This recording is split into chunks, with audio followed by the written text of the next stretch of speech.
धन्य धन्य सद्गुरु सुखद महिमा कही न जाए। जो कुछ कहूँ तुम्हारी कृपा, मोतें कछु न बसा। बोलिए प्रेम से श्री सद्गुरु महाराज की जय।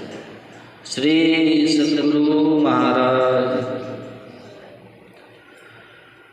परमाराध्य सद्गुरु महाराज के युगल पावन पाद पद्मों में कोटिशः नमन। परमादरणीय सत्संग प्रेमी महान भावों, धर्मानुरागिनी माताओं तथा धर्मशीला बहनों,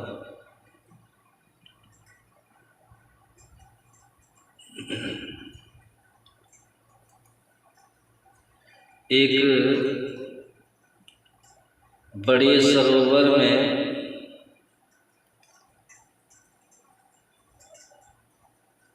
बहुत सी मछलियां रहती थी।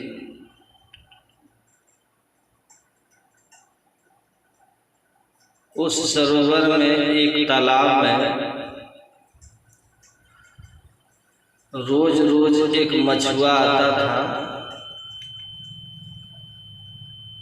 वह मछुआ जालों को फेंकता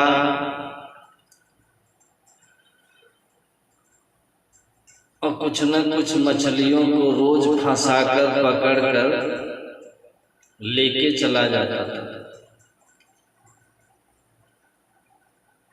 सारी मछलियां जल में रहते हुए भी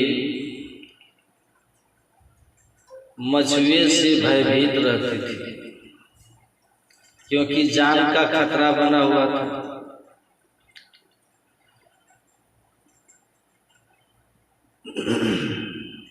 पर उसी तालाब में एक ऐसी भी मछली थी जो निर्भीक किनारे पर चारा चरती रहती थी। बाकी मछलियां किनारे कभी कभी आती थी, चारा चरती थी, सावधान रहती थी और भागती थी। लेकिन मछुए के जाल में कोई न कोई रोज फंसती, पर वो मछली निर्भीक घूमती थी, किनारे पर रहती थी। और मछुआ जब आए तो सारी मछलियां भागती, पर उस मछली को भागते हुए कभी किसी मछली ने देखा ही नहीं। एक दिन सारी मछलियां उसके पास जाकर पूछती है कि यह बताओ कि हम सावधान रहते हैं, तालाब के गहरे जल में रहते हैं, भूख जब बहुत तेज लगती है तो किनारे में आते हैं, सावधानी पूर्वक चारा चरते हैं, मछुआ के जाल लेकर आने पर भागते भी, फिर भी हम में से कोई न कोई फंस ही जाता है। और तुम किनारे पर दिन भर रहती हो, चारा भी चुगती हो, मछुआ आता है, सब भागते हैं, तुमको भागते हुए कभी नहीं देखे। इतनी निर्भीक निर्भयता तुम्हारे अंदर है, भागती तक नहीं, स्थिर भागती भी नहीं, किनारे पर दिन भर चारा चरती रहती है। हमारी तरह भूखे भय से भूखा भी नहीं रहना पड़ता, तो तू फंसती क्यों नहीं, रोज मिलती है। तो उस मछली ने कहा देखो, सावधान तो मैं भी रहती हूँ, सावधान मैं भी रहती हूँ। सारा चारा चरते समय अब भागती मैं भी हूँ। तो उन मछलियों ने कहा, भागते तो तुम्हें कभी देखा नहीं। तो उस मछली ने कहा कि भागती तो हो, पर मेरे और तेरे भागने की दिशा अलग अलग है।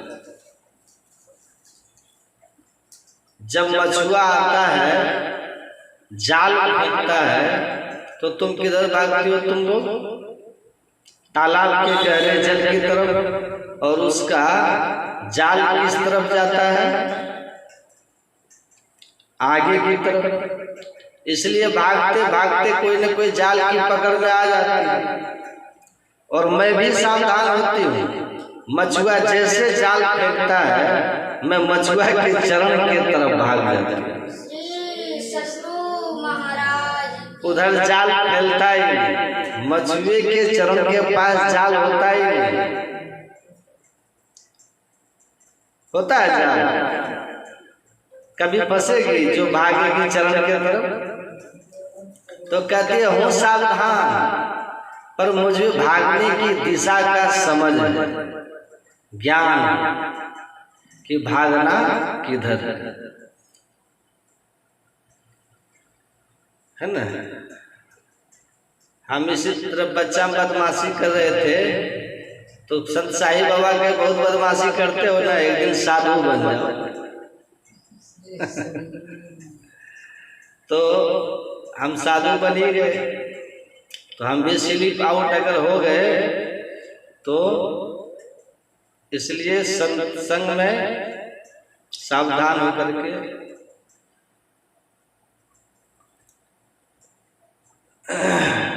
इसीलिए सावधानी से, शांति से बैठ के रहिए और शांति से सुनिए। सुनेंगे तब तो ज्ञान होगा, ज्ञान होगा तब कल्याण होगा। तो भागना किधर है, इसका ज्ञान उस मछली को है। अब भागना भी उसको आता है, केवल ज्ञान ही नहीं है मछली को। केवल ज्ञान नहीं है कि भागना है पैर की तरफ। जब समय आता है तो मछली भाग भी जाती है। भागना किधर है और भागना कैसे है, दोनों जानते हैं। इसलिए मछुए के जाल से वह मुक्त रहते हैं। हम लोग अगर ठीक ठीक जान लें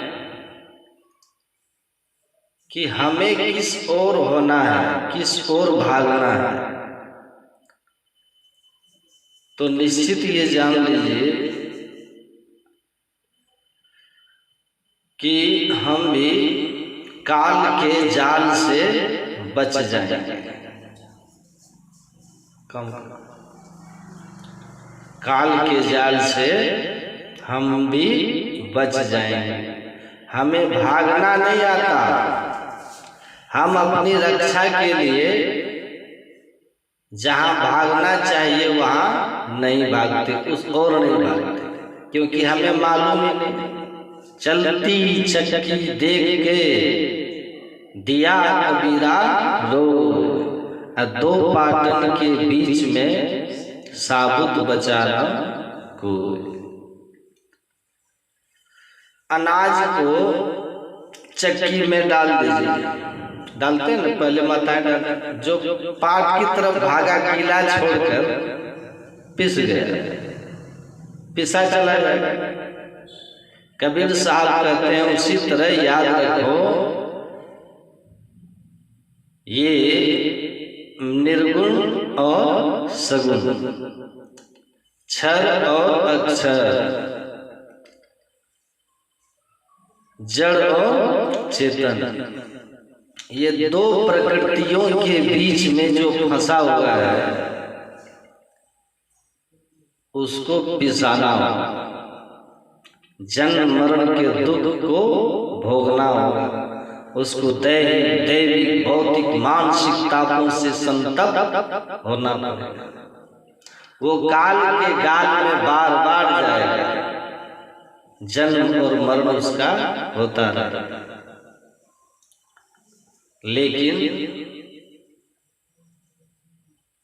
कीला से लगा रहे ताको काल न खाए। जो कीले से लगकर रहता है वो अनाज पिसने से बच जाता है।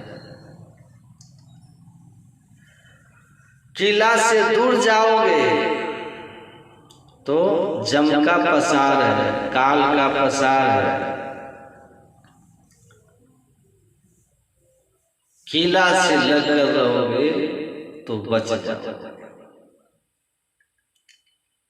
हम लोग बचना तो चाहते हैं कि किससे? दुख से। चाहे वो शरीर का दुख हो, चाहे वो मन का दुख हो, चाहे वो दैहिक दुख हो। बचना तो हम लोग चाहते हैं, लेकिन जिधर ये दुख है उधर ही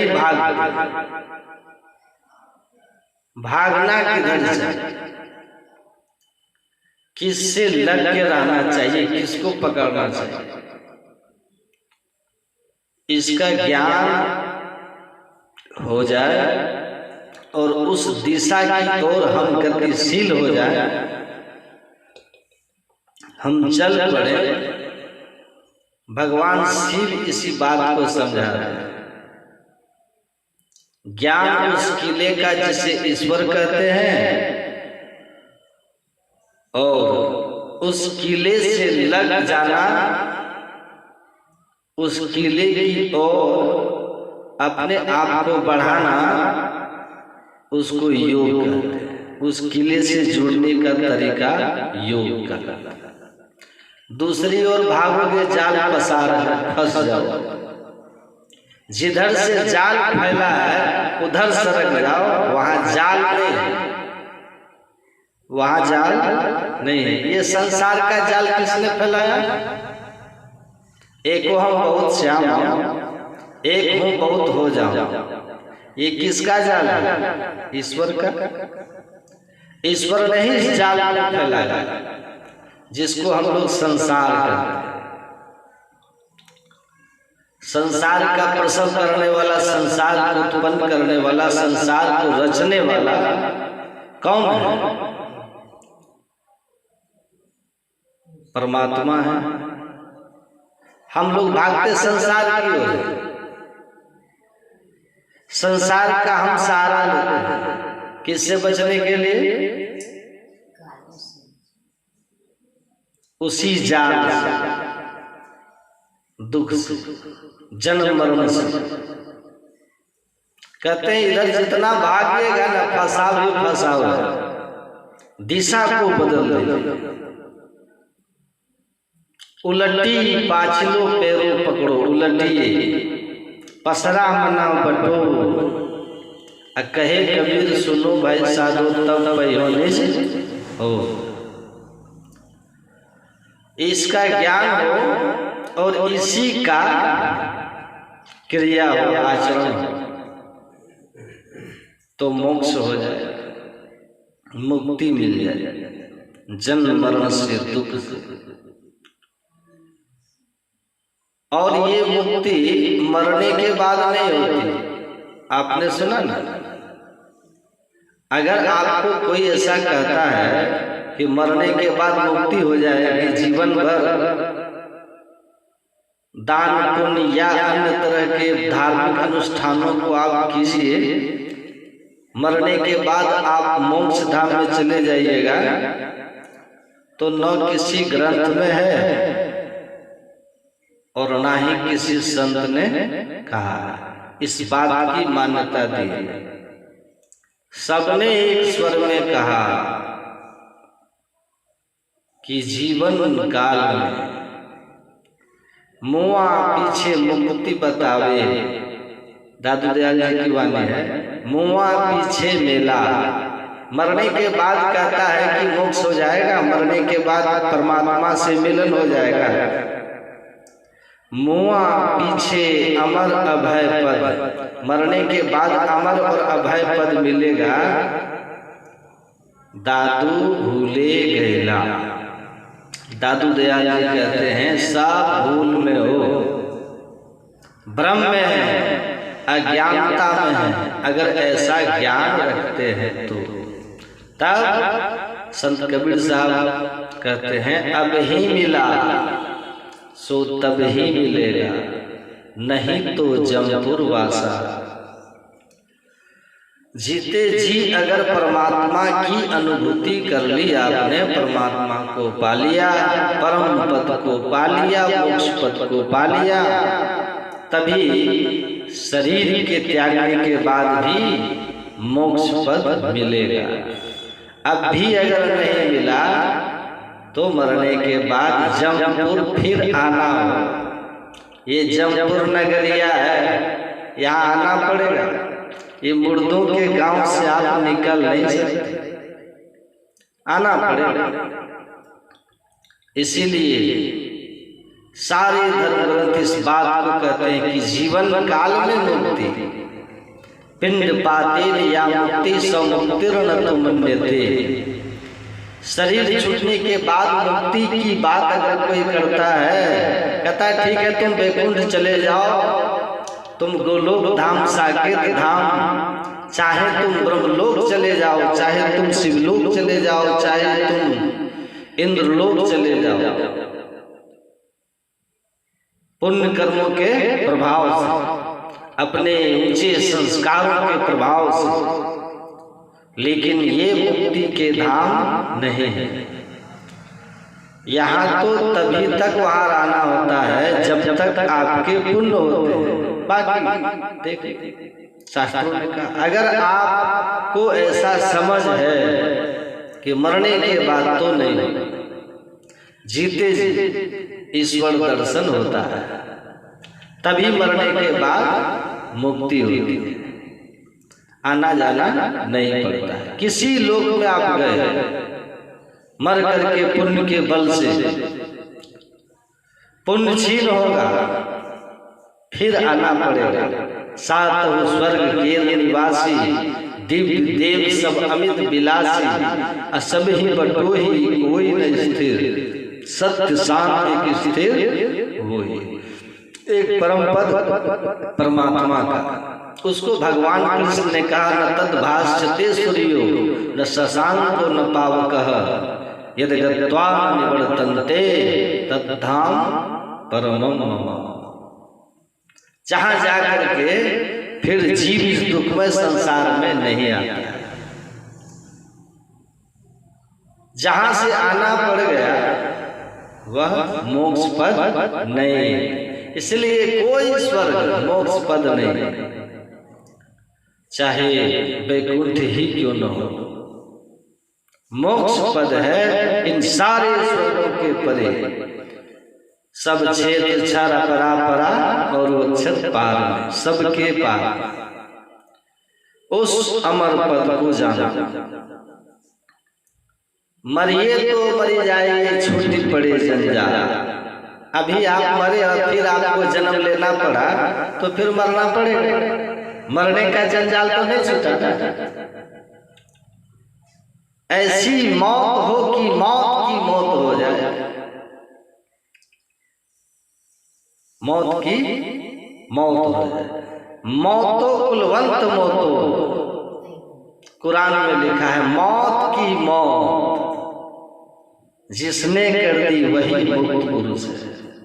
अब जिसके जीवन में फिर मौत नहीं है वो मुक्त पुरुष है, और जिसके जीवन में फिर मौत आ ही जाए, फिर जन्म और फिर मरण हो जाए, कहा वो मुक्त नहीं है। जीवन मुक्ता सोई मुक्ता हो, जीते जी जिसने मौत को मार दिया।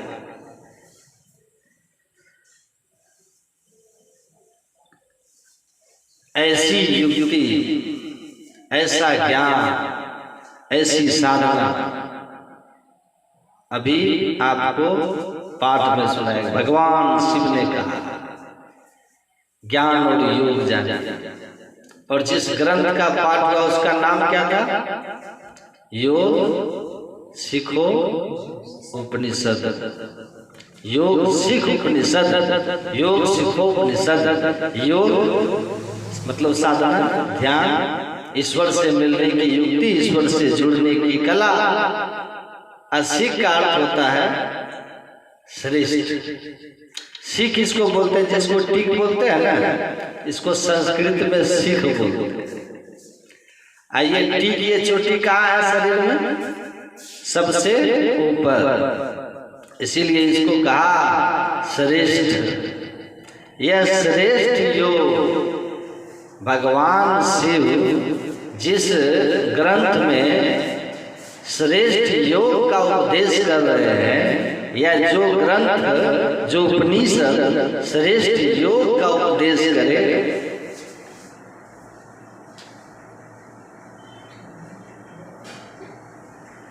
उसी को श्रेष्ठ योग उपनिषद कहते हैं। सत्संग में 3-4 चीज बड़े डिस्टर्ब करते हैं।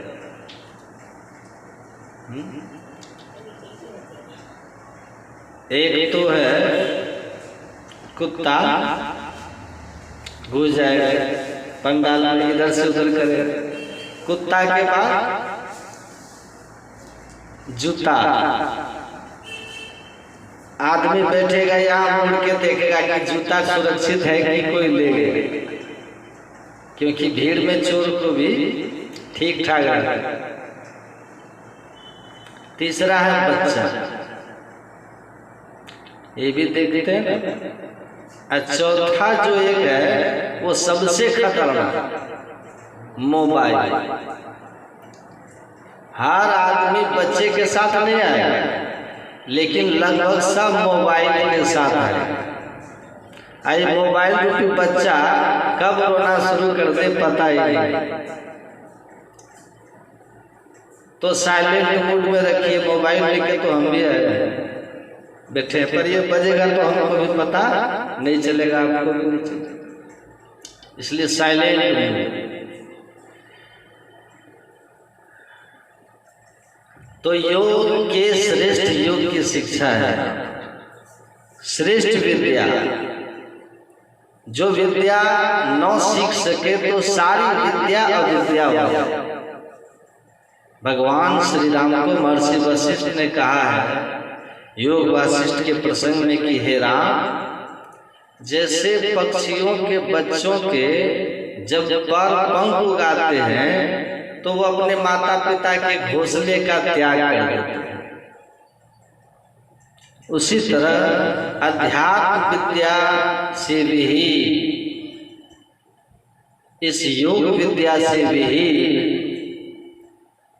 मनुष्य संसार की कितनी भी विद्याओं को जाना, लेकिन जब मौत आती है तो सारी विद्या उसका साथ छोड़ करके चल देते हैं, सारी विद्या उनका साथ छोड़ देते हैं। लेकिन अध्यात्म विद्या अगर किसी ने ग्रहण किया तो मौत के समय भी वो विद्या उसका साथ नहीं छोड़ती, उसकी रक्षा करती है।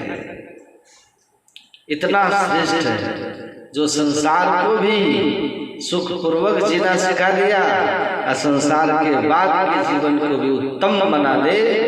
इसीलिए इस विद्या को सबसे श्रेष्ठ विद्या कहकर भगवान कृष्ण ने गीता में वर्णन किया। अध्यात्म विद्या, अध्यात्म का अर्थ होता है आत्मा से संबंधित, संसार से संबंधित विद्या शरीर के रहने तक काम आती है, लेकिन ये अध्यात्म विद्या संसार के बाद के जीवन तक भी काम आती है।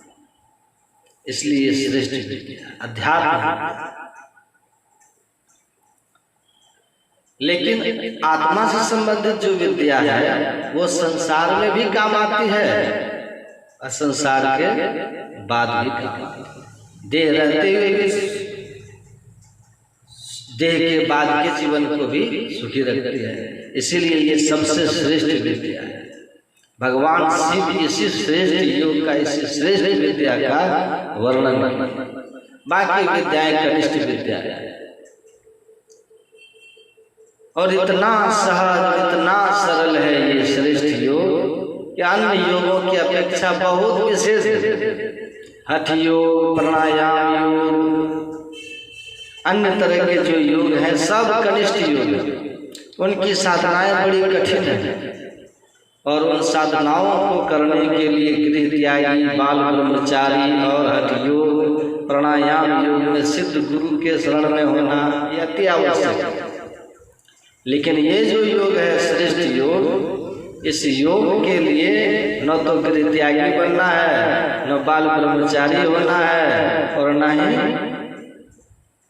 पूरे गुरु के शरीर के संग में रहना। आप गृहस्थ आश्रम में रह करके, परिवार बच्चों के बीच रह करके, केवल सदाचार में जीवन जी करके, गुरु से युक्ति सीख कर घर में रह कर सकते हैं। इसलिए ये श्रेष्ठ, उसमें जान जाने का खतरा भी रहता है। और अंत में फिर राजयोग ही, श्रेष्ठ योग ही कर्म बन के ही मुक्ति होती है। वो जो है प्राणायाम हठ योग जो है वो सब अष्ट सिद्धियां दिलाते हैं। सहस्त्र कमल दल तक ही वो आपको पहुंचा पाते हैं, जो प्रकाश मंडल का रात्रि भाग। उससे आगे उनकी गति नहीं हठ योग, उसके आगे फिर यही श्रेष्ठ योगी आपको बनना पड़ेगा। और एक एक आसनों को, एक एक श्वास प्रश्वास की गति को कष्टकारक विधि से रोक करके आप अगर उस सिद्धि को प्राप्त करते हैं, कठिनाई के साथ एक एक चक्र नीचे से खोल रहे हैं, गुदा चक्र, लिंग चक्र, और एक एक चीज भूख पर, नीचे का गुदा चक्र का जिसने उद्वेदन कर लिया उसको मिट्टी तत्व पर कब्जा हो जाता है, अधिकार हो जाता है, भूख को जीत लेता है।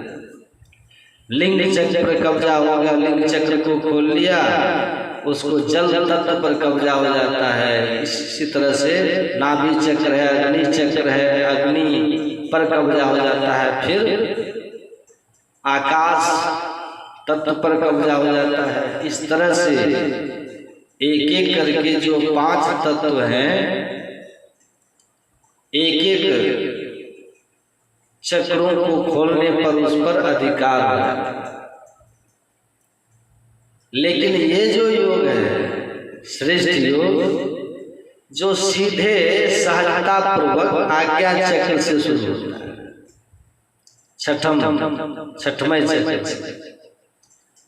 और भगवान शिव कहते हैं कि अन्य योग जो है, जो बड़ी कठिनाई से गृह त्यागी, बाल ब्रह्मचारी होकर के होता है, हठ योगी, परिवार बच्चों के बीच रहकर सदाचारी जीवन जी करके जो इस छठे चक्र से श्रेष्ठ योग का अभ्यास करते हैं, यानी प्रोक्तानि पंच पद में फलान्वे तानि सर्वाणि सूत्रा में ज्ञानात् भवन्ति ही। वह इस छठे आज्ञा चक्र के ध्यान से वो 5 पद्मों को खोल करके जो फल मिलता है, सिद्धि आती है, वो छठे चक्र के खोलने से सहजता से ही आ जाती है।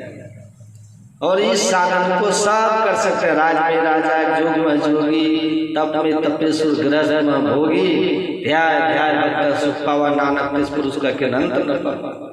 गुरु गोरखनाथ पहले हठ योगी थे, बाद में उन्होंने फिर कबीर साहब से ऐसा लिखा है कि राजयोग सीखा, ये श्रेष्ठ योग सीखा, ये विद्यु ध्यान विधि नाम ध्यान विधि सर्व सर्व जग में प्रचारी।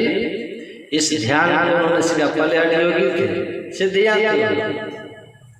कबीर साहब से भी, गुरु नानक देव से भी उन्होंने शास्त्रार्थ किया। लेकिन देख, जब गुरु नानक देव को गुरु गोरखनाथ जाकर के उन्होंने गुरु नानक देव जी से शास्त्रार्थ करने का प्रयास किया, तो शास्त्र चर्चा वो नहीं करते थे जैसे शंकराचार्य के आइए धर्म शास्त्रों से वो सिद्धि का चमत्कार दिखाते थे कि अपनी सिद्धियों का प्रदर्शन करके बोलते थे, आइए दिखाइए आप अपना पावर। गुरु गोरखनाथ गुरु नानक देव के पास गए गोरखनाथ, और उनको ललकारा। गुरु नानक ने कहा चलो ठीक है, तुम्हारी जब यही इच्छा है तो हो जाए। कहा कि मैं इस तालाब में छिप जाता हूँ, आप हमको पकड़ ले तो, खोज ले तो मान लेंगे। गुरु नानक देव ने कहा ठीक है, ठीक है, हम शर्त स्वीकार करते हैं। आज शाम उन लोगों के बीच ये बातचीत हुई, मुलाकात हुई थी, और ये योग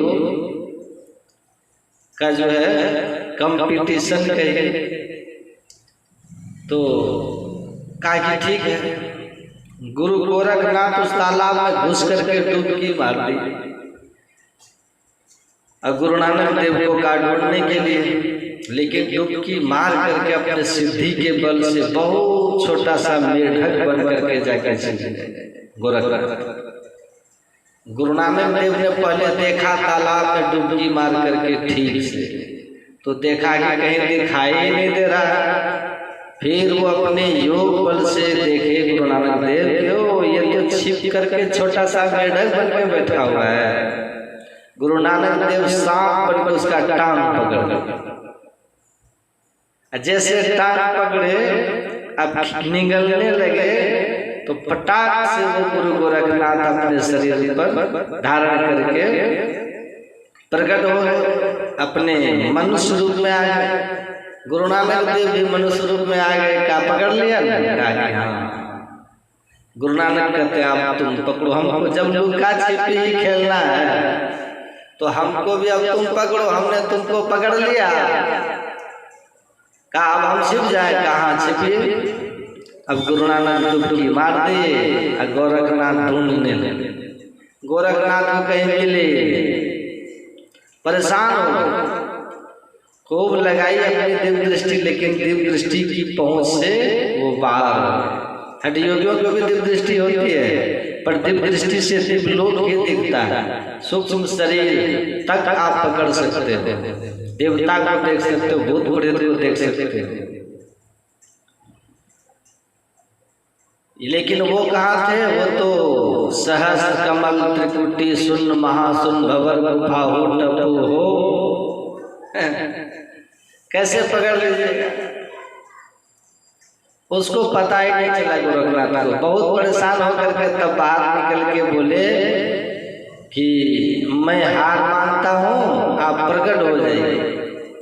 पानी की एक लहर उठी, गुरु नानक प्रकट कर कहा महाराज हमने आपको तालाब के एक से एक जीव को हमने देख लिया, कोई हमारे दिव्य दृष्टि से कोई क्या छिपेगा? कौतुक देखे शैल बना रोतल गोरी निधान। हमने जल में एक एक जीव को देखा, छोटे बड़े सारे जीवों को हमने गौर से देखा, दिव्य दृष्टि से देखा, लेकिन उसमें आप कोई नहीं थे, उनमें से आप कोई नहीं थे जो बने हुए। तो आप कहाँ छिप गए थे जो हमारी पकड़ में नहीं आए, दिव्य दृष्टि की पकड़ में नहीं आए? गुरु गोरखनाथ को गुरु नानक देव जी महाराज ने कहा कि तुम जीव न ढूंढ रहा था, मैं जल में जल बन करके मिल गया था। मिलेगा, जल में जल बन के मिल गया था। जो जल से जल पे से यो ढूंढी मिला जुला। पानी में पानी को मिला देंगे कोई ढूंढ सकेगा? कहा मैं जल में जल बन करके मिल गए। जार डार का करी है दीवर, मीन का होएगा पानी हो। मछली पिघल के पानी हो जाए तो कितना भी जाल डाले मछुआ, वो मछली फंसेगी? पानी जाल में फंसता है। तो पानी से मिलकर के पानी हो गया, तुम्हारी पहुंच नहीं है वहां। जीव जंतु ढूंढ रहा था, हम पानी के साथ पानी हो गए खोजो। तो उनकी वो ऊंच थी, पहुंच थी, वो राजयोगी की पहुंच थी, श्रेष्ठ योगी की पहुंच थी। गुरु गोरखनाथ नतमस्तक हो गए और वहां से फिर कहते हैं कबीर साहब के पास काशी गए और उनको भी ललकारा। कहा तुमसे भी हम योग का आज थोड़ा शास्त्रार्थ तुमसे भी कर लो। कहा ठीक है कर लो। त्रिशूल गाड़ करके त्रिशूल के नोक पर बैठ गए गुरु गोरखनाथ, बैठ गए नोक पर और कहा कि आओ यहाँ शास्त्रार्थ होगा, बराबरी में बैठ गए। त्रिशूल पर बैठ गए, जाकर के शरीर को एकदम रूई सा हल्का बना ली। क्योंकि 5 सिद्धियों में जिनको एक सिद्धि आ गई हवा तत्व पर, वायु तत्व पर, वो अपने आप को एकदम बिल्कुल हवा की तरह हल्का कर, रूई की तरह बना। तो गुरु गोरखनाथ त्रिशूल के नोक पर जाके बैठ गए, कहा आओ यहाँ बैठ कर शास्त्रार्थ करें, बराबरी में। सुन रहे हैं? वहां बैठ गए, कबीर साहब ने कहा आओ यहाँ शास्त्रार्थ करें। तो जाकर के त्रिशूल पर बैठ गया, रूई बन के त्रिशूल पर रख दिया, रूई उसमें धसेगा थोड़ी, आराम से बैठ गए। क्या यहाँ आके बैठवाओ? कबीर साहब ने कहा अच्छा, वो जो कपड़ा बुन रहे थे ना कबीर साहब, उसी धागा को इस तरह से फेंक करके और सीधा धागा को 20 हाथ ऊपर कर दिया, धागा सीधा खड़ा हो गया। कबीर साहब उस धागे पर जाके बैठ गए, कहा यहाँ आके बात, यहाँ आके बात। तब अब उतना बड़ा त्रिशूल हो तब न, धागा पर बैठने का सामर्थ्य था ही नहीं। तो कहते हैं वही कबीर साहब से उन्होंने इस साधना की युक्ति सीखी, गुरु गोरखनाथ। तो ये जो राजयोग है ये श्रेष्ठ योग है और सब कोई कर सकते हैं। इसीलिए कहा कि यह जो है सच्चे सदगुरु इसी योग की कला सिखाते हैं कि जितने मनुष्य तनधारी हैं और प्रभु भक्ति कर सकते हैं वो इस भक्ति को कर सकते हैं, और इसको किए बिना किसी को ज्ञान कल्याण मोक्ष मुक्ति होती नहीं है। और ये जीवन काल में ही माया के आवाओं को पार करके होता है। जब तक आप, क्योंकि परमात्मा तक जो जाने का रास्ता है वो ऐसा नहीं है, वो तो बिन पावन की राह है। पैर से चल करके कोई परमात्मा के पास नहीं पहुंच सकता, क्योंकि परमात्मा तक जाने का जो रास्ता बिन पावन की राह है। और बिन बस्ती का देश, बिना पिंड का पुरुष, कहे कबीर संत। बिना पिंड, वो तो सारे शरीरों के पार, सब क्षेत्र क्षर स्थूल सूक्ष्म कारण महाकारण केवल हो के पार, सारे शरीरों के परे, उसको कोई शरीर नहीं है। जड़ चेतन सारे शरीरों के पार में परम पिता परमात्मा का धाम है। इसीलिए जो शरीर रहित है उससे शरीर सहित कोई नहीं मिल सकते। जो शरीर रहित है, एक संत हुए जय कृष्ण मूर्ति, भारत में बड़ी उनकी दुनिया में प्रसिद्धि रही, मुंबई में थे। उन्होंने कहा God is a landless path. जमीन पर जो रास्ते बनते हैं उसमें आप या तो मिट्टी के रास्ते बनाते हैं, या ईंट सोलिंग किए हैं, या गिट्टी अलकतरा का उपयोग किए, या सीमेंटिंग किए हो। तो संसार का रास्ता तो ऐसा ही है, किसी न किसी चीज का बना हुआ रास्ता संसार का। तो उनमें से जो संसार 5 तत्वों का बना है, उन 5 तत्वों से निर्मित हुआ रास्ता नहीं है परमात्मा। वायुयान भी एक तत्व में ही जा रहा है, आकाश तत्व में।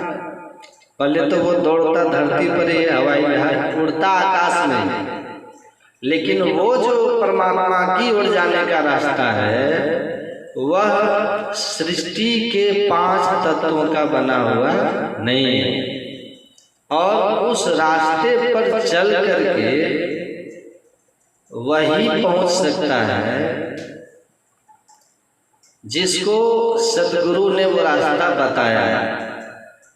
दाता सतगुरु धन धन जो राह लखा देते, क्योंकि बिन दया संतन की में ही जानना इस राह को, जो राह 5 तत्व का नहीं, जो बिन पावन की राह, बिना पैर से चलने वाला रास्ता। वह सदगुरु ही बता सकते हैं। जय कृष्ण मूर्ति कहते हैं लेटलेस path you can't reach there through any caste creed religion institution. आप किसी जाति विशेष के होने के कारण वहां नहीं जा सकते, या विशेष जाति के इसलिए आपको एंट्री हो जाएगी, कोई बात नहीं। आप स्त्री या पुरुष होने के कारण वहां पे जाने के अधिकारी हो गए, कहते बिल्कुल नहीं कि स्त्री को एंट्री नहीं है, पुरुष को है, या पुरुष को एंट्री नहीं है, स्त्री को है, कहते वो भी बात नहीं। आप किसी मत पंथ मजहब को मानने वाले हैं, हिंदू मुसलमान सिख ईसाई, किसी भी जाकर के आप कहीं भी किसी भी धर्म के हैं, मजहब संप्रदाय के हैं, तो आप पहुंच जाइएगा कि आप हिंदू हैं इसलिए एंट्री है। ये संसार का मंदिर मस्जिद गुरुद्वारा नहीं है वो जहाँ धर्म और जाति देख करके एंट्री होती है। कहते हैं इन सब से नहीं होगा, वो जो परमात्मा का धाम है वहाँ पहुँचने का एक ही रास्ता है, you only reach there through deep meditation by crossing the maya religion. आप गहरे ध्यान में उतरकर माया के सारे आवरणों को पार करके ही वहाँ पहुँच सकते हैं। उसके लिए किसी जाति धर्म विशेष मजहब स्थान स्त्री पुरुष का कोई भेदभाव नहीं है। बस एक ही शर्त है कि you have to go and deep meditation. आपको गहरे ध्यान में उतरना होगा, आपको ध्यान योग साधना करनी होगी, अपनी वृत्तियों का पूर्ण सिमटाव करना होगा, जीते जी मरना होगा। गुरु महाराज कहते हैं योग हृदय केंद्र बिंदु में युग दृष्टियों को जोड़ी कर मन मानसों को मोड़ी सब आशा निराशा छोड़ी कर सूरज चला प्रभु मिलन को विषयों से मोड़ी कर। ये रास्ता है, और रास्ता धरती के किसी तत्व का नहीं बना है, किसका बना है? तो गुरु महाराज ने एक भी बात संशय में नहीं छोड़ा, और गुरु महाराज की तरह खुल करके अध्यात्म पद का किसी ने वर्णन भी नहीं किया। सारे संतों को पढ़ेंगे, लेकिन इतना दावे के साथ कोई नहीं कहीं मिलेगा बताता हुआ। कबीर कह देते हैं बिन पावन की राह है, लेकिन रास्ता किसका है? लैंडलेस पाथ है, लेकिन किसका है? गुरु महाराज ही साफ साफ कहते हैं ज्योतिनाद का मार्ग बना हुआ धरा जाए तिल से, तो धर जतन करो दिल से। बता देते हैं कि अंतर ज्योति और अंतर नाद का बना हुआ वो रास्ता है जो अनगढ़ है। हम आपने नहीं बनाया है, परमात्मा ने बनाया है। उस रास्ते को पकड़ोगे दिल से, एक बिंदुता से वो रास्ता पकड़ में आता है। इसलिए योग का अर्थ ही होता है चित्तवृत्ति निरोधा।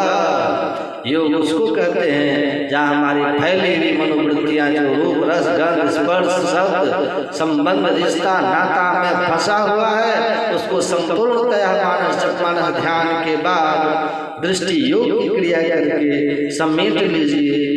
पूर्ण वृत्ति का सिमटाव बिंदुता पर जाके कीजिए। एक बिंदुता की प्राप्ति होते ही बिन पावन का राह जो है वो खुल जाएगा, मोक्ष का द्वार खुल जाएगा। उसके अंदर आप प्रवेश कर जाएंगे और चलते चलते प्रभु को आप पा लेंगे।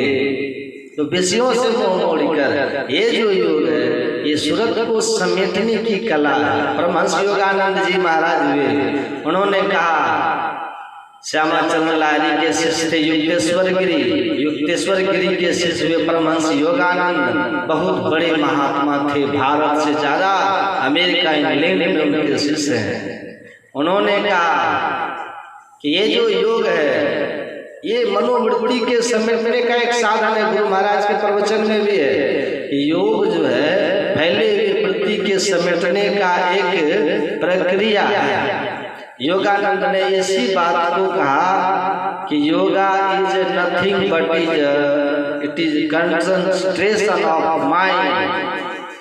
योग कुछ और नहीं, फैली हुई मनोवृत्ति का जो बहुत से नाम रूपों में विषयों में फैला हुआ है, उस फैले हुए मनोवृत्ति को समेटने की पूर्ण सिमटाव करने की एक प्रक्रिया है, जिसका लक्ष्य क्या है? Journey from body to soul, शरीर से आत्मा की ओर की यात्रा।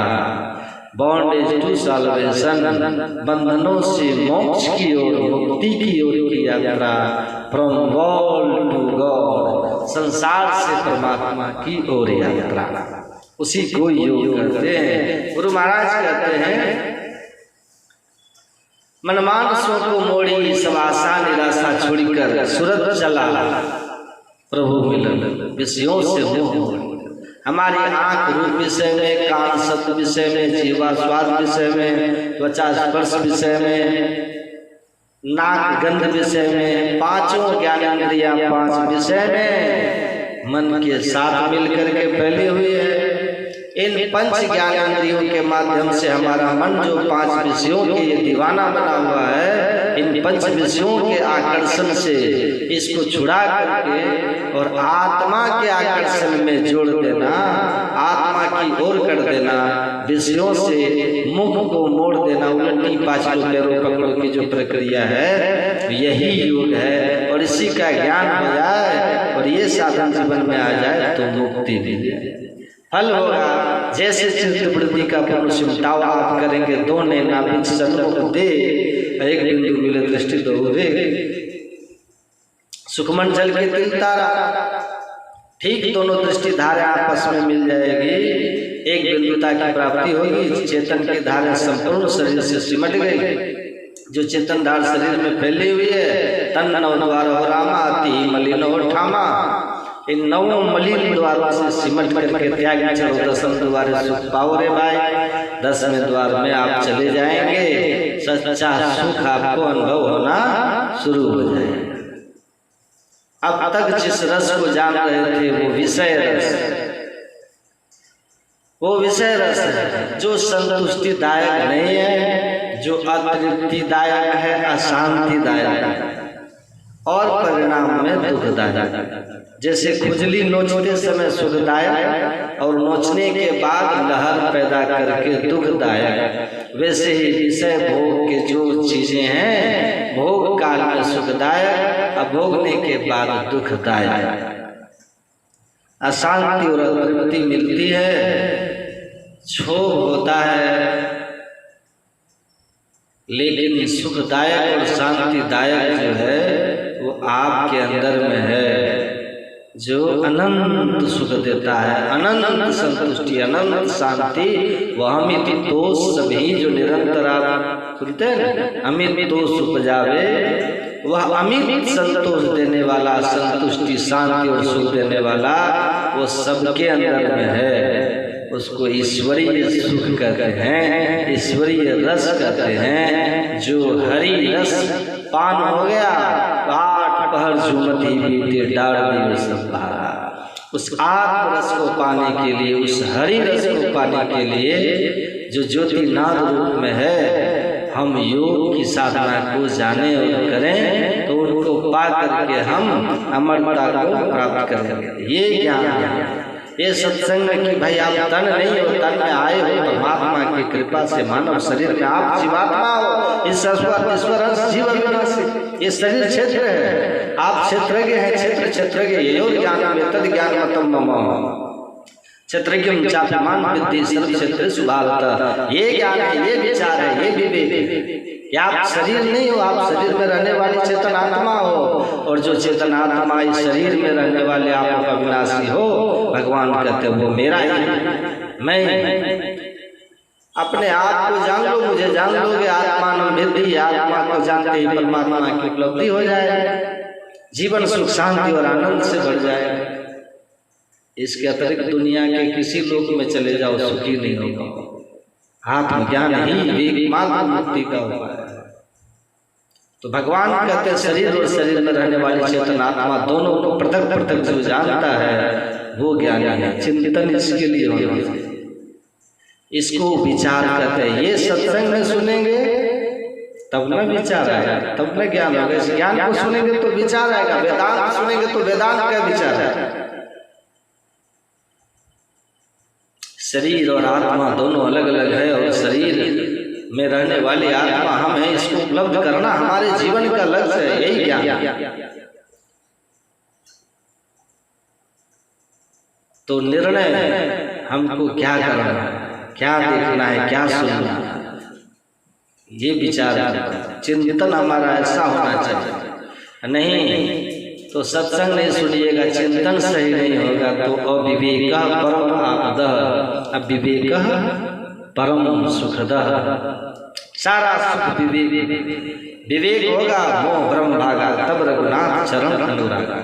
संसार का मोह भ्रम दूर, परमात्मा के चरणों में अनुराग होगा। और जीवन इसीलिए मिला है कि बिनु जगदीश मिलन की क्रिया, चिरंकाल देश परमात्मा से मिले। सत्संग में ये सत ज्ञान सुधार, राम भगवत जहाँ सुर से धारा, सर से ब्रह्म विचार प्रचारा, विधि निषेध में कलिमल हरणी, कर्म कथार में नंद निबर्ग। कर्म कथा, राम के सगुण लीलाओं का वर्णन करना, ये गंगा की घाटा। परमात्मा के निर्गुण निराकार, सर्वव्यापक और सर्वव्यापकता के परे जो स्वरूप है उसका वर्णन करना, ये सरस्वती की धारा है। और जो कर्म नहीं करना चाहिए और जो कर्म करना चाहिए, विधि निषेध कर्मों का वर्णन ये जमुना की धारा है। झूठ चोरी नशा हिंसा व्यभिचार नहीं करना चाहिए, ये निषेध करना।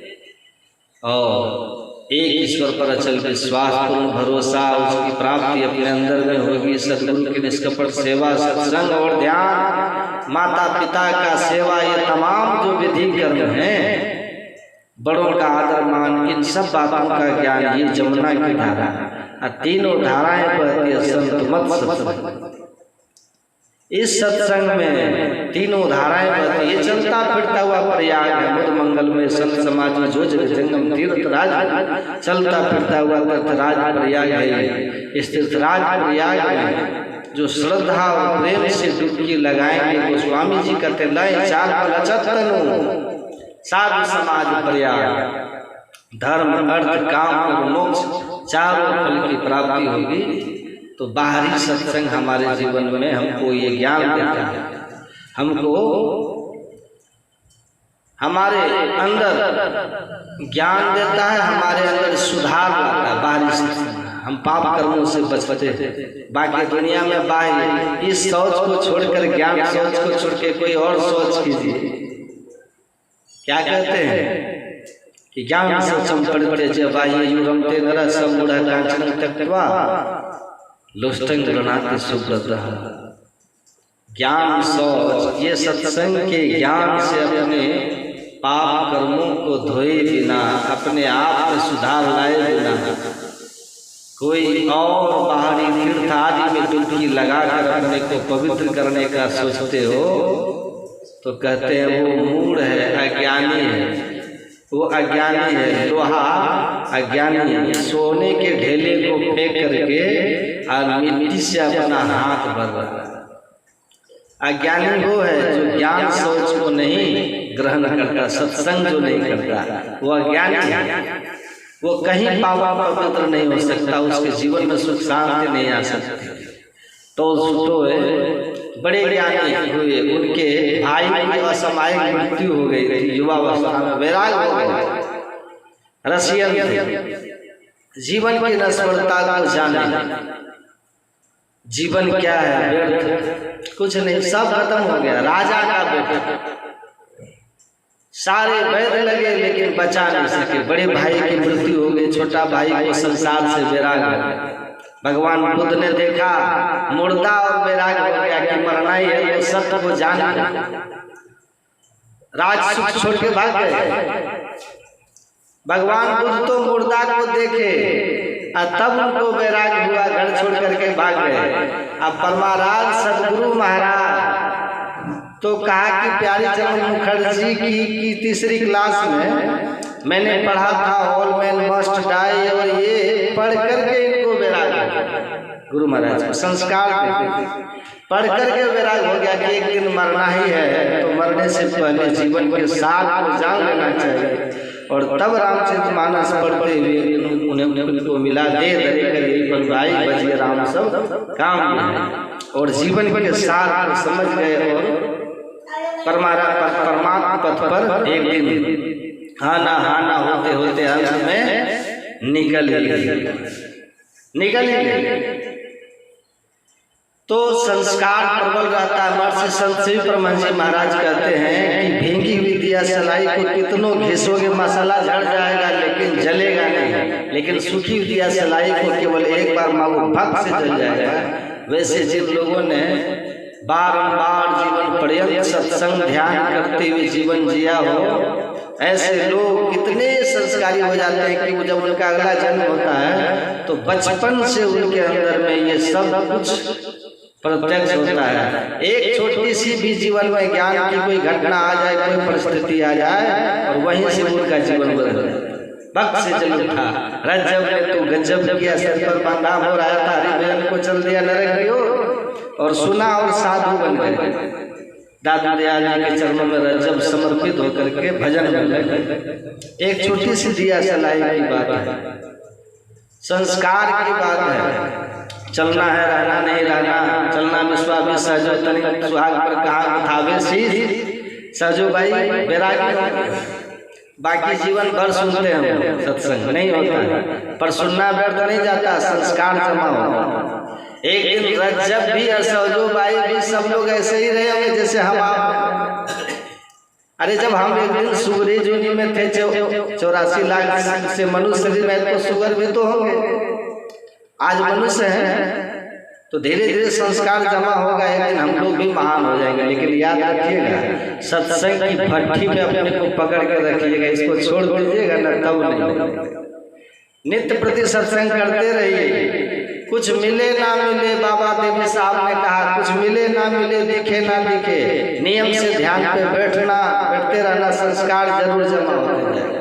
पर यही संस्कार एक दिन अनायास भक्त से अंदर में जल उठेगा और ज्योति ज्योति रूप। तो टोल्स्टॉय ने कहा वैराग्य हुआ संसार की नश्वरता, कहते हैं ज्ञानी और अज्ञानी में क्या अंतर है। वो कहते हैं कि ज्ञानी कौन है और अज्ञानी कौन है। हेल्थ वेल्थ पोस्ट डिग्री और पावर टू रूल नहीं, सबसे कोई ज्ञानी नहीं होता। ज्ञानी कौन है और अज्ञानी कौन है। कहते हैं ज्ञानी और अज्ञानी में क्या अंतर है। जो बहुत ऊंचा पद पर है वो ज्ञानी है, जिसको कोई पद नहीं वो अज्ञानी है, या जो बड़ी शक्तिशाली है वो ज्ञानी है, जो कमजोर है वो अज्ञानी है। जिसके पास बड़ी ऊंची ऊंची डिग्रियां हैं वो ज्ञानी है, जो पढ़ा लिखा नहीं है वो अज्ञानी है। जिनके पास बड़ी सत्ता है, एकदम पूरा इतनी बड़ी सत्ता की महाराजा धीराज बना हुआ वो ज्ञानी है, जो प्रजा हुआ ज्ञानी है। कहा कि नहीं, जो अमीर है वो ज्ञानी, जो गरीब है वो अज्ञानी है। वो कहते हैं इन सब का ज्ञान और अज्ञान से कोई लेना देना नहीं है। झोपड़ी में रहने वाला रविदास के चरण में पीपा जैसे राजा को काशी वाले में जाकर झुकना पड़ जाता है। अब मसीह कागज छुओ नहीं, कलम गहो नहीं हाथ, जैसे कबीर के सामने सर्वाजीत जैसे महाविद्वान उनके चरणों में झुक जाना पड़ता है, झुक जाना पड़ता है। तो कहते हैं धन से, पद से, पैसा से, पोस्ट से कोई ज्ञानी नहीं होता है। एक पुस्तक है बीत गई पर बीत न पाई, डॉक्टर राजेंद्र प्रसाद के सलाहकार थे और वो डॉक्टर राजेंद्र प्रसाद उनको अपने साथ विदेश ले जाते थे क्योंकि वो कई भाषाओं के ज्ञानी। Doctor SC. प्रताप, उनकी पुस्तक है बीत गई पर बीत न पाई। वो पुस्तक है कुप्पा घाट की लाइब्रेरी में कोई दिए थे, कुप्पा घाट में है बीत गई पर बीत न पाई, वहाँ पे है। उसमें वो लिखे हैं, देखिए डॉक्टर एस.सी. प्रताप लिखते हैं बहुत सारी भाषा जानते थे, कई भाषाओं में उन्होंने पीएचडी की डिग्री ली। डॉक्टर राजेंद्र प्रसाद प्रथम राष्ट्रपति थे उनके सलाहकार एस.सी. प्रताप। कुप्पा घाट आश्रम एक बार वो महर्षि में ही परमहंस से मिलने गए, उनसे कई संतवानियों पर उनसे चर्चाएं की। एस.सी. प्रताप सबकी व्याख्या करते हुए महर्षि जी ने एक शब्द कहा, गुरु महाराज ने उनको कहा कि जीवन बीत जाएगा इन संतवानियों को बुद्धि से अर्थ लगाते लगाते, लेकिन न कभी सही अर्थ लगा पाओगे और न कुछ अनुभव कर पाओगे। गुरु महाराज, अंतिम बात आपको बता देता हूँ, बैठ करके ध्यान करोगे सब ज्ञान अपने अंदर में प्रत्यक्ष हो जाए। उन्होंने लिखा है कि मैंने उनकी बात से मैं चिढ़ गया, कहाँ कई भाषाओं का PhD और राष्ट्रपति का सलाहकार में इस तरह से महर्षि जी हमको बता रहे हैं, हमको इस तरह से हमारे ज्ञान को छोटा कर रहे हैं। फिर भी उन्होंने कहा कि आपको सब कुछ प्रत्यक्ष हो गया है। गुरु महाराज मौन हो गए। अब मौन हो गए गुरु महाराज, और उसके बाद जाने का प्रसाद दिया गया कि अच्छा ठीक है जाइए। तो साथ में जो लोग सब थे वो प्रणाम करने लगे गुरु महाराज को। तो वो भीतर से नहीं चाहते हुए भी लोग लज्जा में उनको प्रणाम किया। उस पुस्तक में वो लिखे ऐसे प्रताप, जैसे ही उसमें बहुत सारे महापुरुषों से जो उनकी मुलाकात हुई थी उसका वर्णन किया पुस्तक में। कहते जैसे ही महर्षि में ही परमहंस जी का मैंने चरण छुआ, इतना जोर का करंट लगा जैसे बिजली का बहुत पावरफुल तार छू दिया हो। मैं बहुत दूर फेंकाया था जाकर के दीवार पर सटक गया।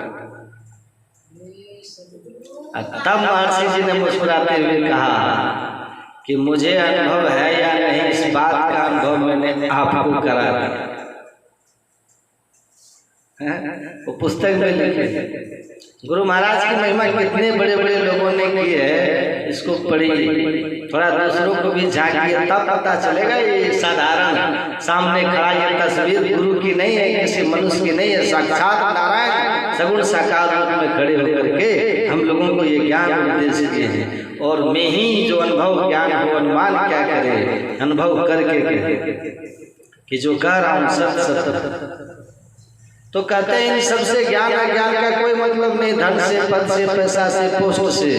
ज्ञानी और अज्ञानी का एकमात्र भेद करने वाला है जिसको संसार से आसक्ति है। जो संसार में आसक्त है वो सब अज्ञानी है। चाहे पद कितना ऊंचा हो, डिग्री कितनी ऊंचा हो, चाहे कितना भी समाज में मान सम्मान हो, चाहे शरीर का बल कितना भी बड़ा हो, ये सब अज्ञानी है। अगर उनके जीवन का लक्ष्य संसार है, संसार आसक्त है, और चाहे वो पढ़ा हो, चाहे अनपढ़ हो, चाहे वो अमीर हो, चाहे वो गरीब हो, महल में हो या झोपड़ी में हो, ऊंचे पद पर हो या बिना पद का हो, लेकिन अगर उसने अपने जीवन का लक्ष्य संसार के भोगों से अपने को ऊपर उठा करके परमात्मा की भक्ति को अपने जीवन का लक्ष्य बनाया है, और सत्संग ध्यान करते हुए अपने पाप कर्म से अलग रख करके संसार अपने कर्तव्य कर्म का निर्वाह कर रहा है, तो कहते हैं केवल वही ज्ञान, केवल वही ज्ञान। ये ज्ञान बिना सत्संग के कहीं नहीं, सत्संग में ये ज्ञान होता है। इसलिए सत्संग से ज्ञान मिलता है, अपने आप में सुधार होता है। और सत्संग सुन करके कड़ी सत्संग गुरु खोज करिए, चुनिए गुरु सच्चा। सच्चे सदगुरु की पहचान होती है जहाँ से सच्ची सदयुक्ति मिलती है, और तब अपने आप का साधन करके उद्धार होता है। देखिए एक स्कूल में एक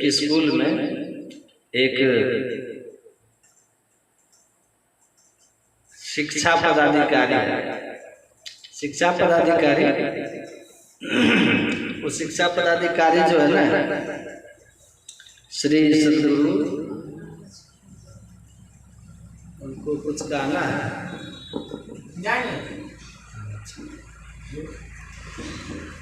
श्री सदगुरु महाराज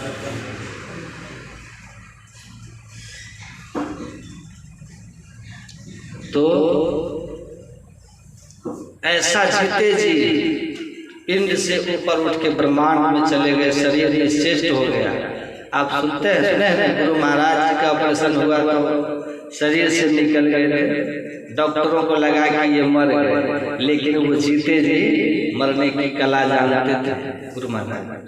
तो जो जीते जी मर जाता है अजर और अमर हो।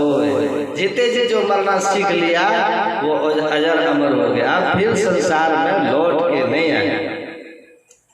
वो जमराज उसको पकड़ के नहीं ला सकता, जमराज उसको पकड़ के नहीं ले जा सकता, तो लाभ नहीं सकता, क्योंकि हंसा काया संग होए आवा, लेकिन जाता जोगी की न हो न पावा। ऐसे योगी जो 10वें द्वार में प्रवेश करके बिंदुनाथ की उपासना करके अपने आप को जड़ा वृक्ष से मुक्त करके परम पद को प्राप्त कर लिया है, ऐसे योगी जब निकलते हैं तो काल जमराज के 9 द्वार पर ही पहरा होता है। यहाँ से जीव निकला पकड़ लेता है, लेकिन 10वें द्वार का पता यमराज को भी नहीं होता है। तभी तो नचिकेता को कहा था, हमने सुना है कि वो रास्ता बड़ा सूक्ष्म है, लेकिन ये जानना चाहते हो ना वो सूक्ष्म रास्ता कहाँ है जिससे निकल करके अमर पद की प्राप्ति होती है, काल के गाल से मोक्ष मिल जाता है।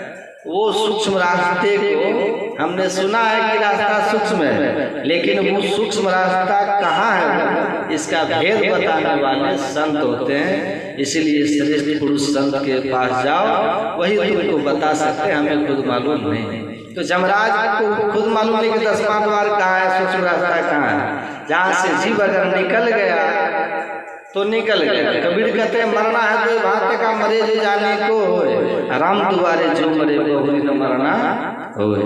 ये मरना 2 तरह से होता है। एक मरना है 9 द्वार से, जिसमें जमराज का पहरा, जम पकड़ेगा, कर्मानुसार स्वर्ग नरक भोगवा करके फिर संसार के जोनियों में लाएगा। लेकिन एक द्वारा है जिसको राम द्वारा कहते हैं, हरिद्वार कहते हैं। वो कहाँ है? वो हरिद्वार यहाँ है, राम का द्वार है, यही 10वां द्वार है, यही मोक्ष का द्वार है, यही सुषुम्ना, यही शहर है। यही जाके ब्रह्म ज्योति ब्रह्मनाथ धार धरी आपने सारे तोड़कर सब आवरण को तोड़ सकते हो।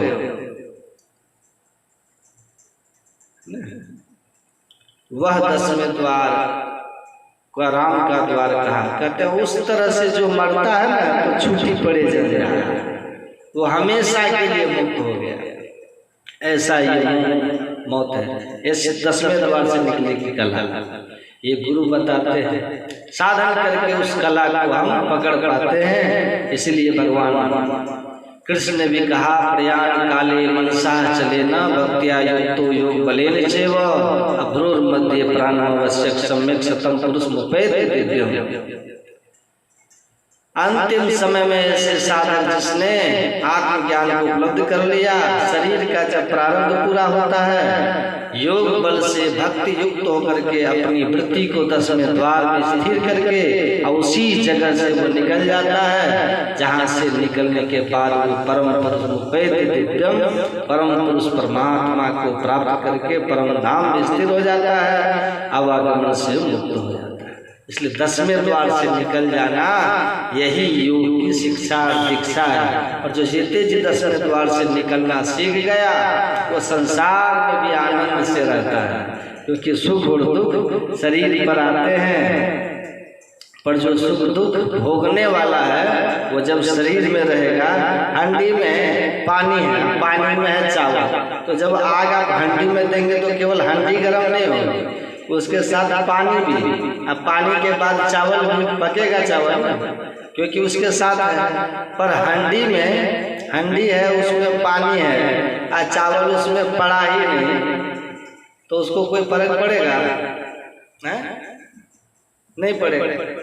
काल ने चावल को हंडी में डाल दिया, पर चावल अगर चेतन हो और उसको युक्ति मालूम है कि वो हंडी के ऊपर से निकल जाए, पानी से बाहर निकल जाए, तो आप गर्म करते रहो, उसको कोई फर्क पकने वाला है? चावल नहीं पकेगा, वो नहीं पकेगा।